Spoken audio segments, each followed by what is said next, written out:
로마서 5장 18절에서 19절 두 절만 보겠습니다. 그러므로 한 사람의 범죄로 말미암아 심판이 모든 사람에게 임하여 정죄에 이른 것 같이 한 사람의 의로 말미암아 이 거저 주시는 선물이 모든 사람에게 임하여 생명의 칭의에 이르렀나니 한 사람의 불순종으로 말미암아 많은 사람이 죄인이 된 것 같이 한 사람의 순종으로 말미암아 많은 사람이 의로운 자가 되리라. 아멘.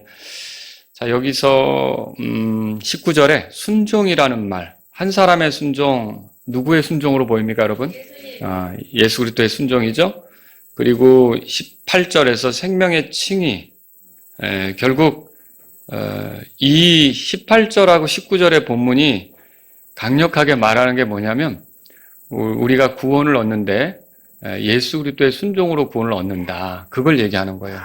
그래서 오늘 제가 드릴 말씀의 제목은 그리스도의 순종으로 얻는 칭의, 그리스도의 순종으로 얻는 칭의, 이런 제목으로 말씀을 드리겠습니다. 자, 오늘 우리가 살펴보려고 하는 이 본문 18절, 19절은 그 문단으로 따지면 어디서부터 시작이 되느냐? 12절에서부터 시작이 됩니다. 근데 여러분들이 이제 성경을 이렇게 유심히 보신 분은 발견했을 수 있는데 13절부터 17절까지가 괄호로 묶여 있는 걸 볼 수 있습니다. 발견하셨습니까? 예. 자, 그럼 이 괄호는 어떤 의미냐? 이게 삽입된 내용이라는 거예요. 근데 오해는 하지 마세요. 본래 성경에 없어야 하는데 임의로 넣었다. 그게 아니고 원래 12절에서 18절로 넘어가야 되는 거예요. 내용상 전개가 그렇다는 거죠. 그런데 뭔가 더 중요한 어떤 설명을 빼뜨릴 수가 없어서 그 부연으로 자세하게 설명을 달기 위해서 이 가로를 넣어서 12절에서 18절로 넘어가기 전에 바울이 의도를 가지고 집어넣었다는 것이죠.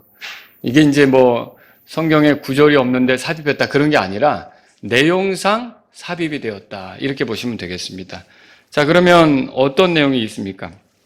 12절에 우리가 모든 사람이 죄를 지었다 이렇게 말한 부분이 있잖아요. 이것에 대한 해설이 13절, 14절이 되는 거예요. 그걸 더 잘 풀어주는 거죠. 그리고 또 14절 끝에 가면 아담은 오셔야 할 분의 모형이다 그렇게 돼 있죠. 또 요것을 풀어주기 위해서 모형인 아담하고 실체인 예수 그리스도를 비교해 주는 게 15, 16, 17절이 된다는 거죠. 그런 식으로 이 문맥을 여러분이 보시면 되겠습니다. 자, 그래서 14절 같은 데 보면은 아담으로부터 모세까지 아담의 범법과 같은 종류의 죄를 짓지 아니한 자들 위에도 사망이 군림하였는데, 여러분 아담으로부터 모세까지는 율법이 있었어요, 없었어요? 율법이 없었죠. 그런데 율법은 없었지만 사망이 군림했다고 되어 있어요. 그러면 사망이 군림했다는 거는 이 사망이라는 거는 죄가 있는 곳에 주어지는 거예요. 그러니까 죄가 없으면 사망도 없겠죠. 그렇다면 이게 뭐예요? 아담의 범법과 같은 종류의 죄를 짓지 아니한 사람들도 죄를 지었다 그 얘기죠. 그래서 12절의 말을 이렇게 풀어주는 거예요. 그래서 우리가 그때 영아들 얘기도 했었잖아요.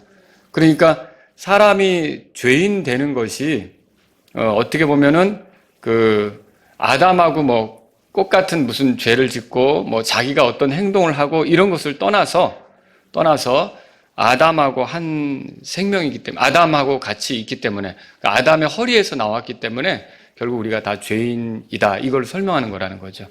그리고 이제 15절에서 우리 17절까지는 이제 예수 그리스도와 아담을 비교하는 건데 이건 이제 지난 시간에 우리가 살펴본 내용이고요.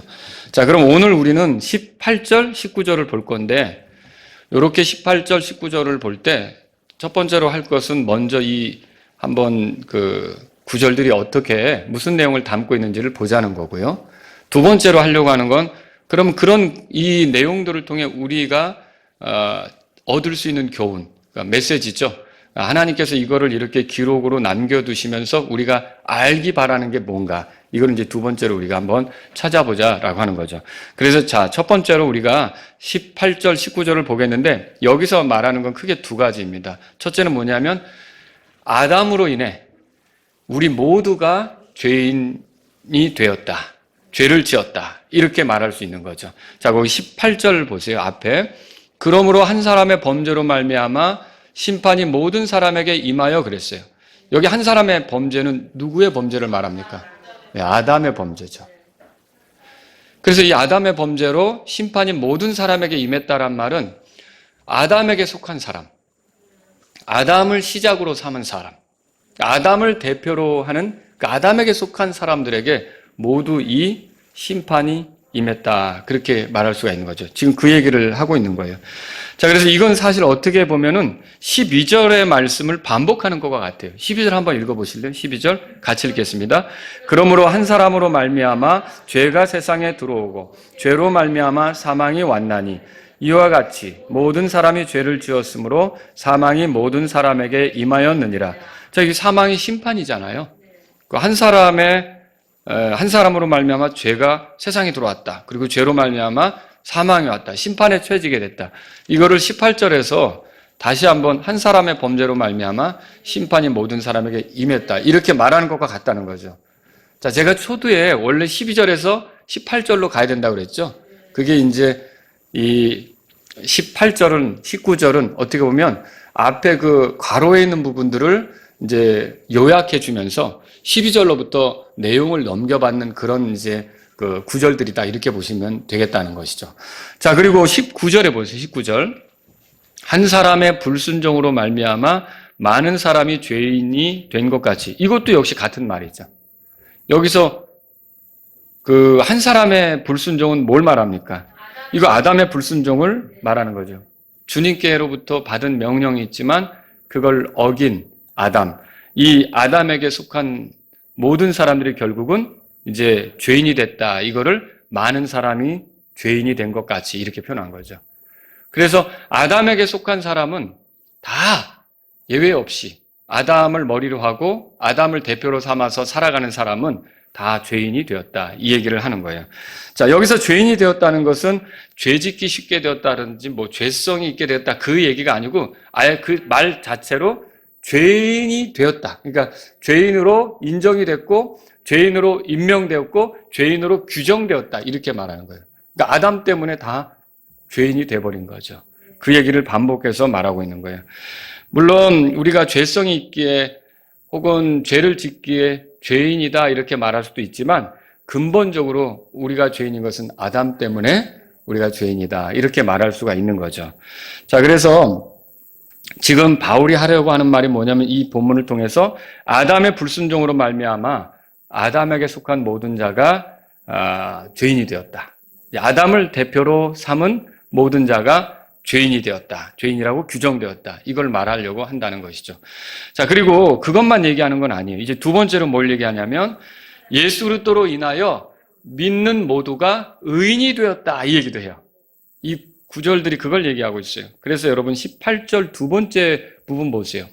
거기 한 사람의 의로 말미암아 18절 뒤죠. 이 거저 주시는 선물이 모든 사람에게 임하여 생명의 칭의에 이르렀나니 그랬어요. 여기서 말하는 한 사람의 의는 뭘 얘기하는 겁니까? 예수 그리스도의 의죠. 그래서 그분의 의로 말미암아 그분에게 속한 사람들은 그 거저 주시는 선물로서 의를 얻게 되었다. 그러니까 그분의 여기 보면 그분의 의로 한 사람의 의로 말미암아 그랬으니까 그분의 의로 의롭게 되어서 생명의 칭의에 이르게 되었다. 이걸 지금 말하고 있는 거죠. 그 얘기를 하는 거예요.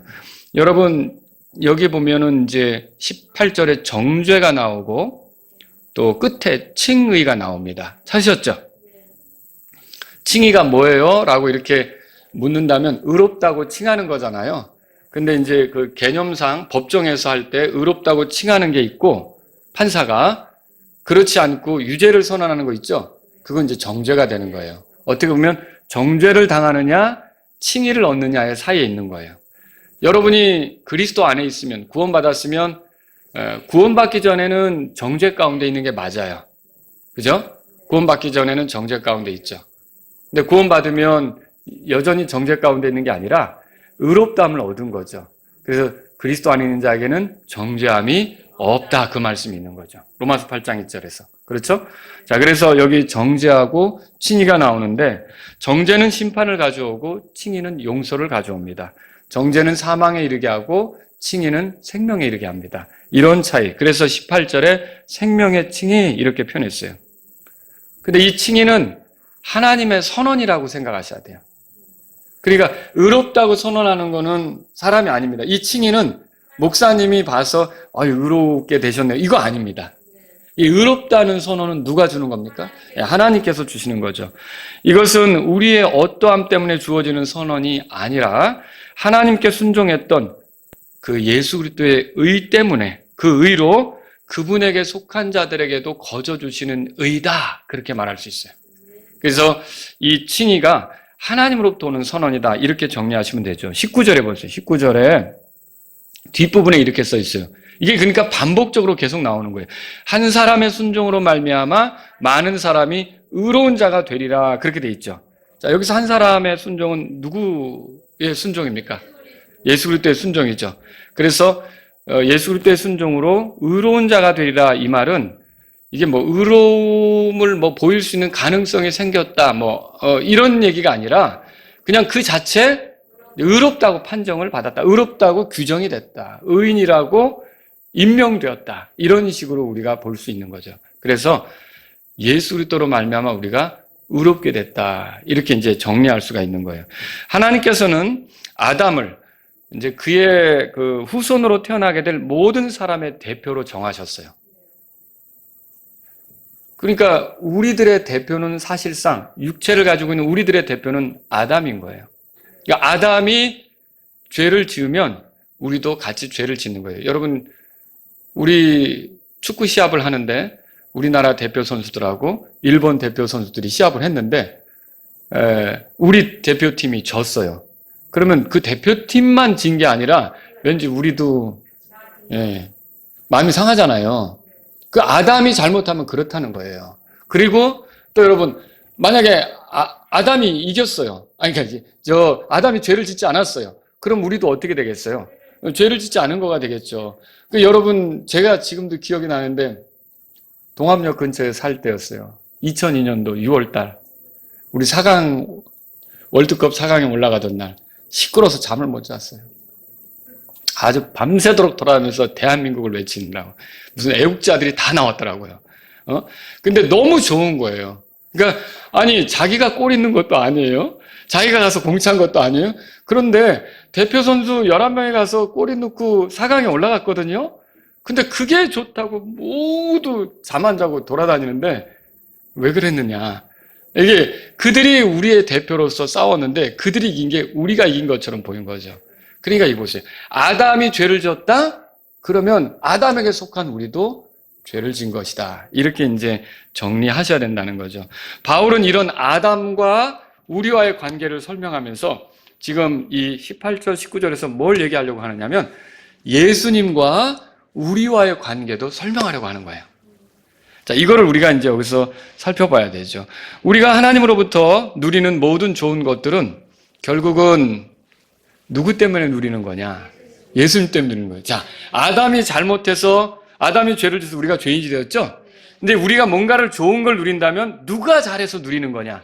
예수님이 잘했어. 우리 대표팀이 승리를 했더니 나도 기분이 좋고 나도 아주 그냥 행복하고 나도 즐겁고 이런 것처럼 예수님이 한 것을 통해서 이제는 우리는 하나님께서 우리에게 주실 것들을 같이 누리게 되고 같이 즐거워하고 같이 기뻐하게 된다는 거죠. 그걸 말하려고 지금 여기 아담과 우리와의 관계를 설명하면서 이제 예수 그리스도와 우리와의 관계를 설명하려고 이 구절들을 지금 표현한 거라는 거죠. 자, 그래서 이 본문을 통해서 얻을 수 있는 교훈들을 한번 보죠.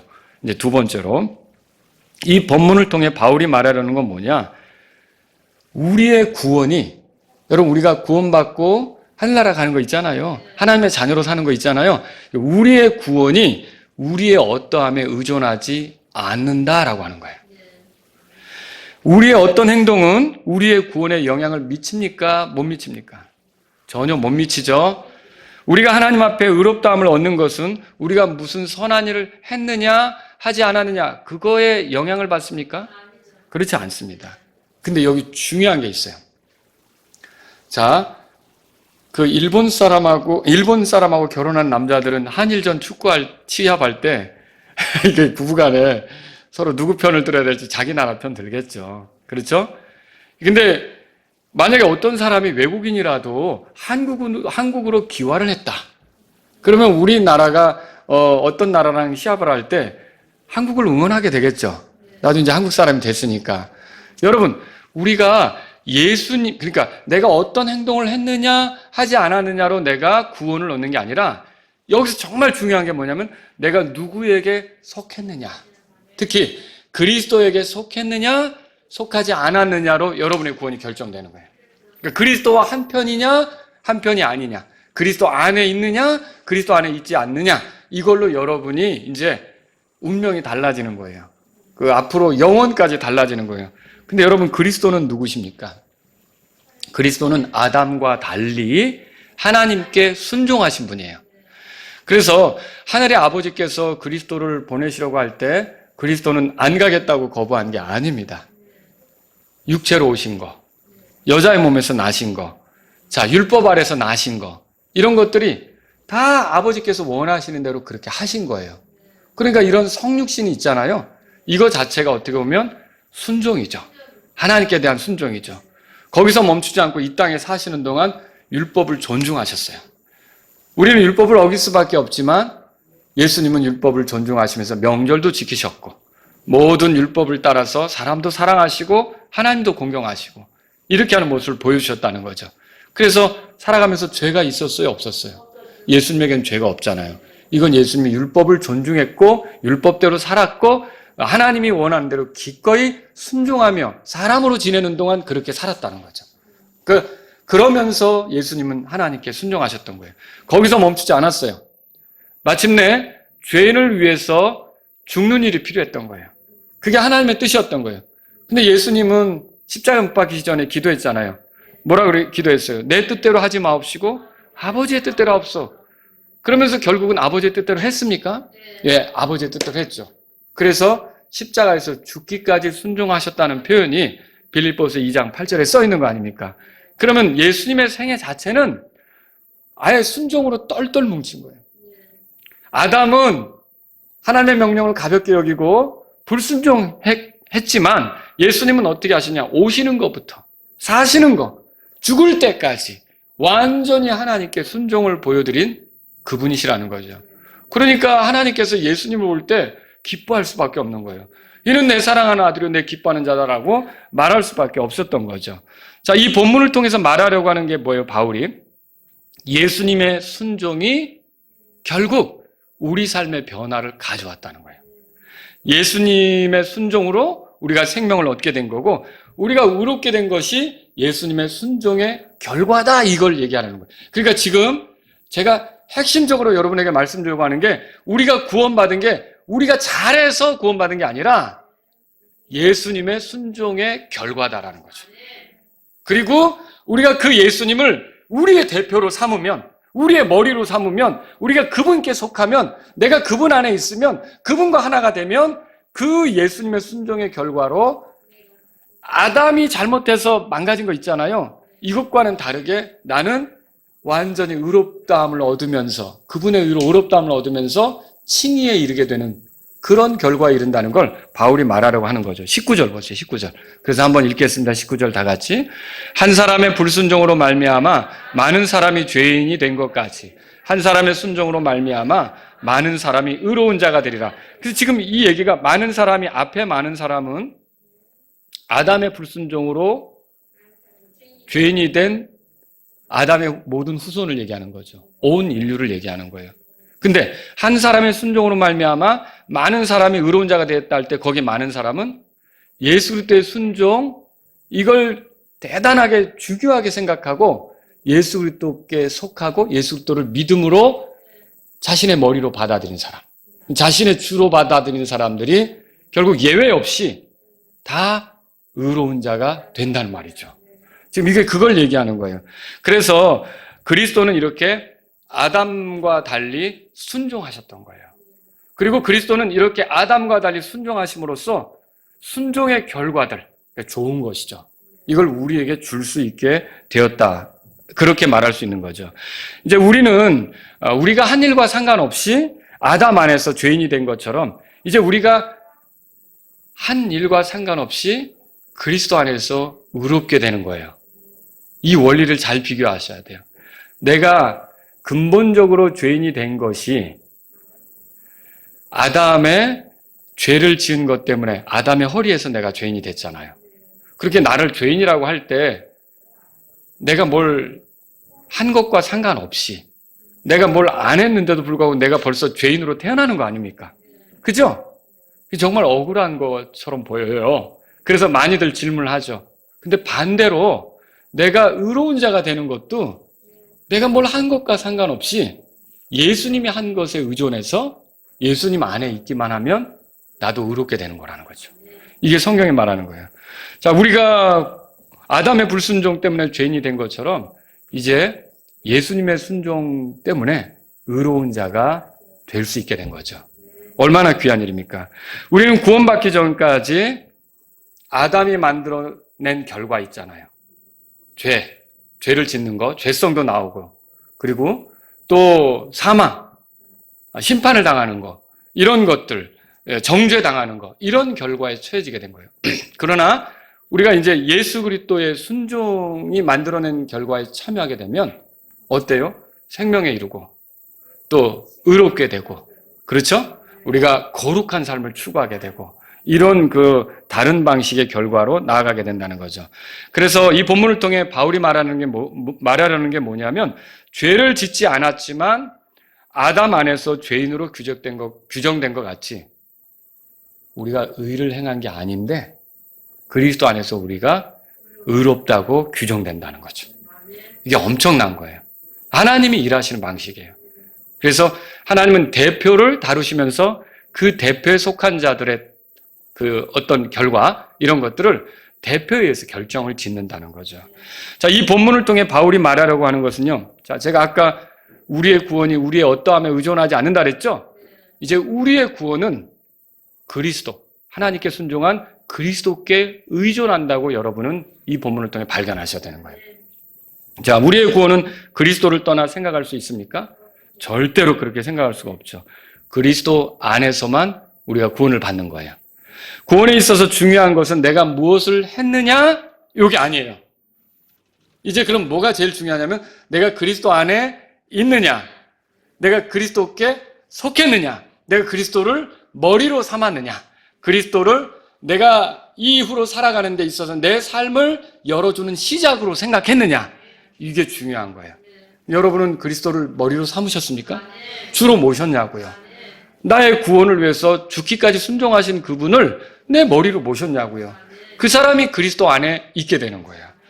내가 그리스도 안에 있다면 그리스도와 연합한 거예요. 그래서 어떻게 됩니까? 그리스도의 죽음이 내 죽음이 돼요. 그리스도의 묻힘이 내 묻힘이 돼요. 그리스도의 부활이 내 부활이 되는 거죠. 그리스도와 나는 이제 별개가 아니라 함께 가는 사람이 되는 거예요. 그래서 에베소 2장을 펴보세요. 에베소 2장. 그래서 우리는 예전에 구원받기 전에는 아담과 함께 가며 아담처럼 살았다면 이제는 구원받은 후에는 그리스도와 함께하며 그리스도처럼 사는 사람이 되는 거죠. 에베소 2장 5절에 보세요. 5절, 6절, 2절을 우리 같이 읽어보죠. 심지어 우리가 죄들 가운데서 죽었을 때 우리를 그리스도와 함께 살리셨고 너희가 은혜로 구원을 받았느니라. 또 함께 일으키사 그리스도 예수님 안에서 우리를 하늘의 초소들에 함께 앉히셨으니, 함께라는 말이 3번 나오죠. 함께 우리가 여기 죽었다. 그리스도와 함께. 또 함께 일어났다. 부활을 얘기하죠. 그것뿐만 아니에요. 함께 하늘에 앉히었다는 거예요. 여러분이 지금 육체로 살고 있지만 그리스도와 함께 이미 하늘에 있다는 것이죠. 이건 뭘 말해요? 우리의 삶이 그리스도와 함께 모든 것을 공유하게 되고 나누게 되고, 그래서 우리가 그리스도와 함께하는 공동 상속자라는 말도 있는 거죠. 그리스도와 함께하는 공동 상속자라는 말도 있다라고 하는 거죠. 여러분, 우리는 그리스도 안에서 모든 것을 누립니다. 아담의 불순종으로 아담에게 속해서 아담의 죄성을 나누고 아담처럼 사망을 당하고 아담처럼 범죄하고 아담처럼 심판에 이르게 됐던 우리가 이제는 그리스도 안에서 어떻게 되느냐면 그리스도와 함께 이제 거룩한 것을 추구하고 생명을 누리며 또 우리가 칭의에 이르고 이렇게 정죄함이 없는 이런 삶으로 나아가게 된다는 것이죠. 바울이 여기서 말하는 바는 이제 내가 그리스도 안에 있다는 이유만으로 하나님은 나를 의로운 자라고 하신다는 거죠. 여러분이 의로운 자가 되는 건 뭘 많이 해서가 아니라는 거죠. 이 성경이 말하는 건 내가 착한 일을 많이 하고 봉사활동을 많이 하고 노력을 많이 해서 의로운 자가 되는 게 아니라 그리스도 안에 있으면, 예수님을 머리로 삼으면 그 사람은 하나님께서 의로운 자로 인정하신다는 말이죠. 이게 지금 성경이 말하는 거예요. 그래서 이게 하나님의 선언인데 로마서 8장에 가보세요. 로마서 8장. 우리가 이렇게 의로운 자가 되는 게 전적으로 하나님의 은혜입니다. 은혜. 하나님께서 그리스도 안에 있는 우리를 정죄하지 않으십니다. 우리를 의롭다고 하시죠. 자, 8장 찾으셨으면 34절 다 같이 읽겠습니다. 누가 하나님께서 선택하신 자들을 무슨 일로 고소하려? 의롭다 하신 분은 하나님이시니 그랬어요. 자, 8장 34절 33절입니다. 예, 제가 33절 한 번 더 읽어보죠. 다 같이. 시작. 누가 하나님께서 선택하신 자들을 무슨 일로 고소하리요? 의롭다 하신 분은 하나님이 의롭다고 하셨어요. 그리고 또 34절도 마저 읽어보죠. 읽어보겠습니다. 누가 정죄하리요? 죽으신 분은 그리스도시요 참으로 다시 일어나신 분도 그리스도시니 그분께서는 바로 하나님 오른편에 계시며 또한 우리를 위해 중보하시네. 누가 정죄하리요? 이 말은 무슨 뜻인 것 같아요? 누가 정죄할 수 있다는 말이에요? 없다는 말이에요? 예, 누가 정죄할 수 없다는 것이죠. 자, 우리가 이런 놀라운 은혜를 누리는 거예요. 그리스도의 십자가의 죽음이 나를 위한 것이었다. 그분의 피가 내 죄 때문에 흘려졌다. 그래서 그분이 나의 구원자다.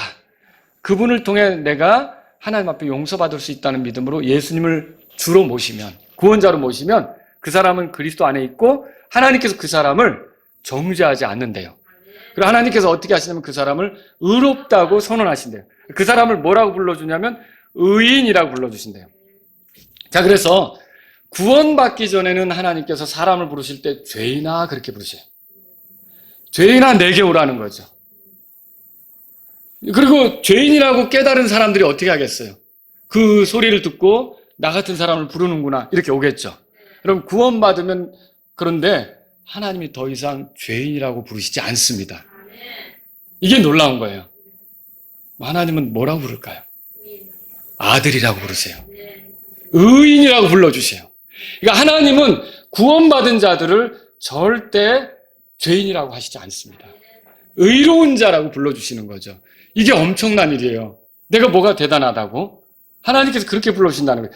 그런데 그러면 내가 죄인이라고 하면 구원 못 받은 겁니까? 내 편에서 사도 바울처럼 죄인들의 우두머리라고 말할 수 있어요. 내 편에서 내 사는 모습을 보니까 내가 죄인이라고 얘기할 수도 있다고요. 내 편에서 내가 이렇게 지금 옛날 일을 떠올려 보니까 이거 내가 심각한 죄인이지 이렇게 얘기할 수 있어요. 내 편에서는 그렇게 얘기할 수 있어도 하나님은 여기 로마서 8장에 읽은 것처럼 누가 하나님께 선택하신 자들을 무슨 일로 고소하려? 의롭다 하신 분은 하나님이시니 누가 정죄하려? 정죄할 수 있다 없다? 아무도 정죄할 수 없는 거예요. 그러면 그 사람들을 향해서 하나님이 의롭다고 선언하셨기 때문에 하나님 편에서는 죄인이라고 안 하신다는 거죠. 여러분은 이거 대단한 거예요. 나 이렇게 사는데 하나님, 그래 너는 의로운 자야. 아니에요 하나님, 내가 이런 모습으로 살았는데요. 그래도 넌 의로운 자야. 아니라고요, 내가 이렇게 엉망으로 살았는데 그래도 의로운 자야. 왜요? 내가 그리스도께 속했기 때문에, 내가 그리스도 안에 있기 때문에 하나님께서 이렇게 나를 받아준다는 게 얼마나 대단한 일이라는 거죠. 나는 내가 이 모습이 죄인인데 이게 참 부끄러워요 하나님.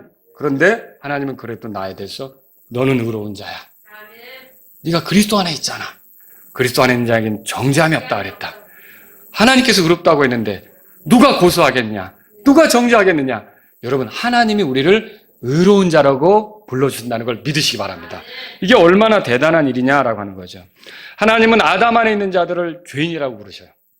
그러나 그리스도 안에 있는 자는 의로운 자라고 불러주시는 거예요. 자, 여러분은 그리스도 안에 있습니까? 그러면 내 모습이 이런데요 하나님. 그래도 하나님은요, 아들아 그렇게 부르시는 거예요. 의로운 자야 이렇게 부르시는 거예요. 얼마나 놀라운 일입니까? 여러분 이것으로 인해 하나님을 찬양하시기 바랍니다. 설령 그리스도 안에 있는 자들이 죄를 짓는다 해도 하나님은 여전히 그들을 의인이라고 부르십니다. 왜 그렇습니까? 이게 반대로 생각해 보죠. 자, 그리스도 안에 있는 자들이 죄를 지었어도 나는 죄인이라고 나를 말할 수 있어요. 내 상태를 보고. 그러나 하나님은 내가 그리스도 안에 있다면 나에 대해서 어떻게 말씀하시느냐? 의로운 자라고 했어요. 이걸 거꾸로 말해볼까요? 자, 어떤 사람이 착한 일을 하고 많이 했어도 그리스도 안에 있지 않고 아담에게 속해 있으면 의인이라고 불려져요? 죄인이라고 불려져요? 예, 이것과 똑같은 거예요. 그러니까 그리스도 밖에서는 무슨 착한 일을 했어도 하나님이 여전히 죄인이라고 부르는 것처럼 그리스도 안에 있으면 어떤 잘못을 범했어도 하나님께서는 그 사람을 향해서 의로운 자야, 아들아 이렇게 불러주신다는 걸 여러분 믿으시기 바랍니다. 그래서 우리의 행위 때문에 우리가 구원을 잃어버릴 수가 없는 거예요. 이 내 구원을 결정하는 건 내 행위가 아니라 그리스도예요. 내가 그분께 속해 있으면 그분이 결정하는 거예요. 내가 그분을 믿었으면 그분 안으로 들어가는 거잖아요. 그래서 그분이 결정하는 거죠. 그래서 19절에 다시 보세요. 로마서 5장 19절에 한 사람의 불순종으로 말미암아 많은 사람이 죄인 된 것 같이 그것처럼 한 사람의 순종으로 말미암아 많은 사람이 뭐라고 돼 있어요? 예, 그리고 예수 그리스도로 인해 우리는 의로운 자예요. 그러니까 여러분이 주님의 뜻대로 살지 못해서 위축되고 막 마음이 힘들어질 때도 있잖아요. 우리가 사람이다 보니까. 그러나 그 순간에도 이런 말씀들을 통해 하나님은 여전히 나를 의로운 자로 부르신다. 나에 대해서 죄인 다루듯 하지 않는다. 하나님의 자녀로 아들로 긍휼을 베푸시면서 나를 바로잡으시려고 하고 나를 도우시려고 하고 나를 이끌어 주시려고 하신다. 여러분 그렇게 믿으시기 바랍니다. 하나님 말씀이라는 거죠. 말씀을 정리하죠. 우리의 구원은 우리가 얼마나 하나님께 순종했느냐에 달려 있습니까? 달려 있습니까? 우리가 하나님께 얼마나 순종했느냐로 구원받는 게 아니에요. 오히려 하나님께 완벽하게 순종하신 그리스도 안에 있으면 우리가 구원받는 거예요. 또 우리가 의인이 되는 방식은 율법을 잘 지켜서가 아니에요. 율법을 완벽하게 지킬 수 있는 사람은 없어요. 제가 좀 놀랍고 당황스러운 것은 구약시대 사람들은 율법을 지켜서 구원받는다고 말하는 경우인데 불가합니다. 불가하죠. 율법을 완전히 지킬 수 있는 사람이 어디 있어요? 율법은 우리를 정죄하고 죄를 알게 하는 건데. 그렇죠? 율법을 지켜서 구원받을 수 없죠. 그런데 우리가 구원받는 방법, 의롭게 되는 방법은 어디 있습니까? 완전히 율법 아래서 나셨고 율법을 지켰고 율법에 따라 피 흘림이 없은 즉 죄들의 사함이 없다 그랬잖아요. 그 율법의 요구를 만족시키기 위해서 그 율법의 그 요구대로 자기를 희생물로 내어주면서 죽기까지 그 율법 앞에서 하나님의 뜻에 순종하셨던 예수님 안에 있으면, 그리스도 안에 있으면 그 사람은 의롭게 되는 거예요. 그 사람은 구원받는 거죠. 이걸 우리가 발견할 수 있는 거예요. 그리스도 안에 있는 사람은 그래서 더 이상 죄인이 아니에요. 그래서 여러분은 내가 이렇게 부족해도 하나님은 나를 의로운 자라고 하시는구나. 이거 믿으시기 바랍니다. 이게 제 말이 아니에요. 성경의 말이에요. 나는 나를 죄인이라고 이렇게 떠들 수도 있어요. 아, 죄인들의 우두머리죠. 그래도 하나님은 너는 의로운 자다. 이렇게 말씀해 주신다는 거예요. 이걸 믿으시라는 거죠. 자, 죄인으로 우리는 다름을 받지 않는다는 거죠. 아담에게 속한 자로 다름을 받지 않는다는 거예요. 의로운 자로서 다름을 받아요. 그리스도 안에 있는 자로서 다름을 받는 거죠. 그리스도 안에 있는 사람의 죄는 그리스도인의 의로운 신분을 취소할 수가 없습니다. 의로운 신분을 결정하는 것은 그가 한 행동이 아니라 그의 머리인 그리스도예요. 그가 아담에게 속해 있으면 죄 유죄가 되는 것처럼 그리스도께 속해 있으면 그리스도로 인하여 하나님께서는 여전히 의로운 자로 보시는 거예요. 그러면 왜 그럴까요? 그리스도에게 의가 있잖아요. 이 의가 보세요. 18절에 그러므로 한 사람의 범죄로 말미암아 심판이 모든 사람에게 임하여 정죄에 이른 것 같이 한 사람의 의로 말미암아, 이게 누구의 의예요? 예수 그리스도의 의죠? 이걸로 말미암아 거저 주시는 선물 뭐예요? 그 의가 우리 것이 되어서 우리를 의로운 자라고 봐주시는 거 있잖아요. 이거 얘기하고 있는 거죠. 이게 선물이죠. 내가 한 것 없이 내가 누리니까 선물이죠. 자, 그래서 그러면 우리는 이렇게 말할 수 있죠. 그럼 그리스도 안에 있으면 어떤 죄를 져도 상관없겠네? 이런 말이 나올 수가 있죠. 그리스도 안에 있는 사람의 죄는 죄인들의 죄처럼 다뤄지는 게 아니고 하나님의 아들로서 죄로 다뤄지는 거예요. 하나님의 자녀의 죄로 다뤄지는 거죠. 하나님께서 바로잡기 위해서 징계하실 수도 있겠죠. 그러나 그를 끊어내거나 영원히 버리는 건 없다는 거예요. 그리스도인이 예수님 믿고 나서 잘못할 수 있죠. 근데 하나님께서 그 사람을 이렇게 두고 보세요. 하나님이 잘못할 때마다 바로 때리십니까? 아니죠. 그렇지 않아요. 하나님 참 오래 참으시는 분이에요. 하나님 긍휼이 많으시죠. 그런데 이게 하나님께서 원하신 대로 계속 안 하고 이렇게 되면 어떻게 할 거예요? 나중에는 하나님께서 그것이 아니라는 걸 가르쳐 주기 위해 바로잡기 위해서 이렇게 치시겠죠. 하나님 치시는 거예요. 근데 그때 치셨을 때는 그 사람이 이제 그 치심으로 인해 지옥으로 떨어지는 겁니까? 그건 아니죠. 여전히 의로운 자예요. 하나님의 자녀예요. 그 위치에서 하나님께서 때리시는 거란 말이죠. 그때 돌아오는 게 복입니다. 여전히 하나님이 사랑하시는 증거죠. 그죠? 그게 올바르다는 거예요. 그래서 그리스도인은 죄를 지어도 상관없다. 이건 잘못된 생각이에요. 절대 있을 수 없는 거예요. 그리스도인은 의로운 자입니다. 의인입니다. 항상 그러합니다. 우리가 이제 이게 정말 놀랍구나. 내가 그리스도 안에 있다. 나의 죄 때문에 죽으시고 부활하신 예수님께 속해 있다.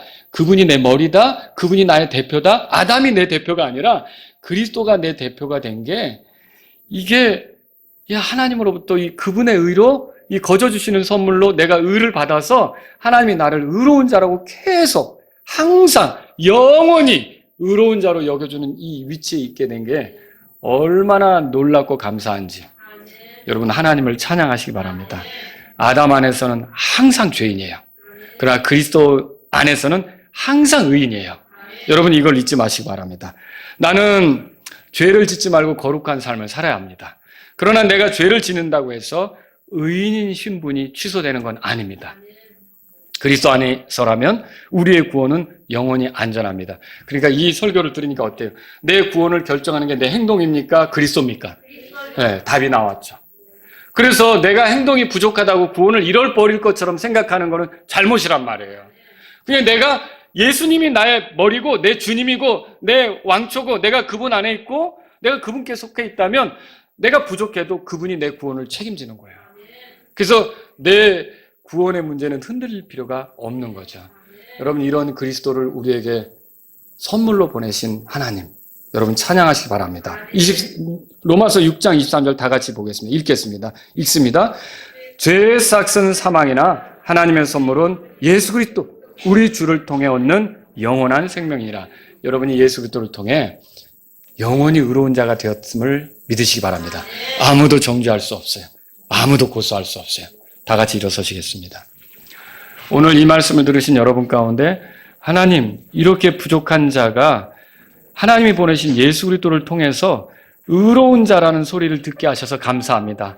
나는 나를 볼 때 이런저런 연약함으로 과거에 내가 잘못한 걸로 나 자신이 이렇게 부끄러운 죄인인데 라는 소리를 할 때가 있지만 하나님은 계속해서 나를 의로운 자라고 하시며 하나님의 아들로 대우하시며 이렇게 이끌어 주시니 감사합니다.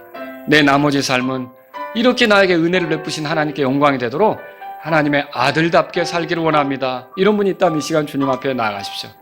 나에게 이렇게 의롭다는 위치를 주신 하나님을 영화롭게 하기 위해서 내 나머지 삶은 주님의 영광을 위해 살기를 원합니다. 오 하나님 이렇게 그리스도께 속하게 하신 것을 너무나 감사드립니다. 이런 분이 있다면 이 시간 주님 앞에 나아가십시오.